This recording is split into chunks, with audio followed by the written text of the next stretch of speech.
and the blowing side. Yeah. How do you pick your tunes in for the likes of medley? That is a good question as well. The really basic answer to that is I like to pick tunes that I enjoy playing. I mean that's a really that's a really simplistic answer. There is obviously a lot more goes into it, like consideration given to the key or that the tune's in, the rhythmical structure of the tune. I use sometimes a mixture of tunes that are more rhythmical, which people could quite easily label as, oh, that sounds like an exercise. But I think it's important from there's a bit of thought goes into it from an ensemble point of view, right? Now we've got drum corps there that have to be. This is going to sound terrible, but they have to be utilised. They're there to add to the performance, right? They're there to support the band performance. It's a band performance. So having tunes that give them a bit of space to shine, I think, is always a good thing to have in there. And so that's what I meant by I would have tunes in there that have quite maybe a strong rhythmical quality to them, as opposed to being really melodic, but I try to strike a balance there as well. So do you think about the judges?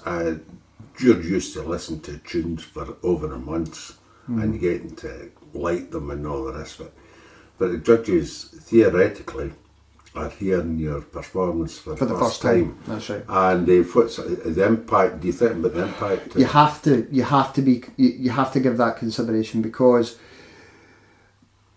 we're not just talking about pipe bands here, right? Talk about music in general. You're sitting in the car listening to the radio. Right. A tune comes on, or a song comes on, and if you can leave your car after hearing that song once, that song's left an impact on you.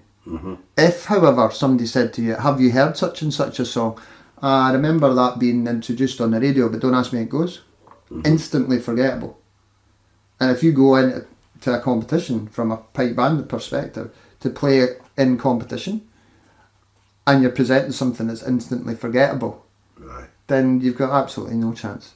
Now, that's where the subjective aspect of it comes in. But the guy composing the tunes, and you do a lot of composing, you've got a feel for this, and you know what you're trying to put over.